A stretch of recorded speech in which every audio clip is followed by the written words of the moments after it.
Good evening. Two fishermen drift 5 days in the Pacific alive in a cooler. Damselflies and manatees win photo prizes. Djokovic loses, reveals a health condition. The Maracana gets another final. What connects them is what we notice when things go longer than planned. Survival. Beauty that holds still long enough to be seen. Bodies that don't do what they used to. A Premier League club has emerged as the leading candidate to sign a Chelsea striker. Liam Delap is the player attracting the interest. The forward has been at Chelsea but now looks set for a move elsewhere in the top flight. A new club has moved to the front of the queue ahead of other potential suitors. Delap joined Chelsea and has been part of their squad this season. The striker's future now appears to lie away from Stamford Bridge. The identity of the frontrunner club has been reported, though the deal has not yet been completed. talkSPORT reported this. The United States has begun deporting migrants to Liberia under a new agreement between the two countries. 20 people arrived at Roberts International Airport outside Monrovia on Thursday. They are the first of 1,200 migrants that Liberia has agreed to accept from the United States. The deal is one of the largest third-country deportation agreements to emerge from the Trump administration's immigration crackdown.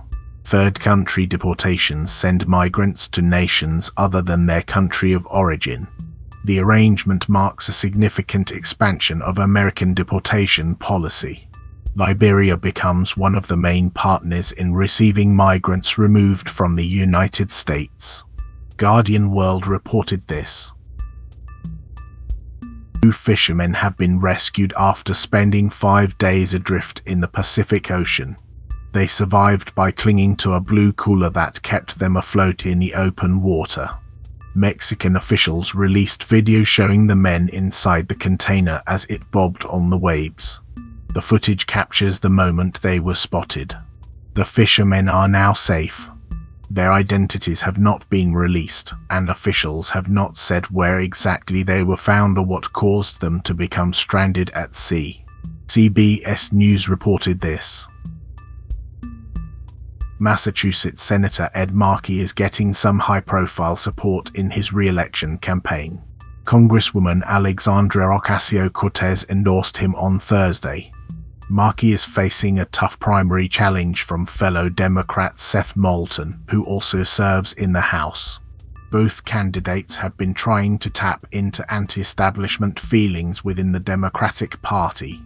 Ocasio-Cortez represents New York's 14th district and has become one of the party's most prominent progressive voices since her election.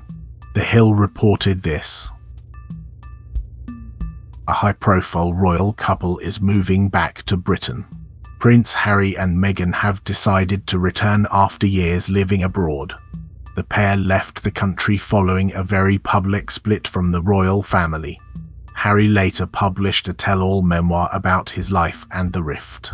The past 8 years have been turbulent for the couple. Their story has included their departure from royal duties and extensive media coverage of their personal lives. The return marks a significant shift. It comes after they built a new life overseas following their break with the palace. Washington Post reported this. The couple's return closes one chapter. We stay in family news, but a different kind. A wildlife photography competition has announced its winners, showcasing extraordinary images from nature around the globe. The winning photographs include damselflies caught mid-beak, trees captured in what looks like selfies, and manatees appearing to cuddle. Australian scientists are among those who have taken home prizes in the contest. The competition drew entries featuring stunning moments from the natural world. Photographers managed to freeze fleeting behaviors and unexpected angles that reveal wildlife in fresh ways. ABC Australia reported this. A 16-year-old boy in Ipswich has never eaten a meal in his life. Bryn has been tube-fed since he was a baby because of his disability and gastrointestinal problems. His mother says she's terrified about what will happen to him under sweeping changes to the National Disability Insurance Scheme. The changes have been condemned by disability advocates. Some participants will see their funding reduced by 99%. Bryn loves swimming on hot days and going through the car wash with his mum, but his survival depends on specialist support. His mother fears the scheme won't step up to keep him alive. Guardian Australia reported this. The Women's World Cup final is coming to one of football's most famous stadiums. Rio de Janeiro's Maracana will host the championship match in 2027.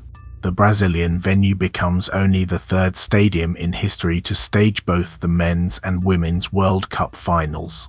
The Maracana hosted the men's final in 1950.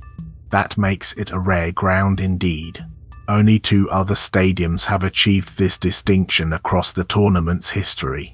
Brazil will stage the Women's World Cup for the first time. The Maracana can hold nearly 80,000 spectators. CBS Soccer reported this. Orbital data centers could create an entirely new kind of electronic waste.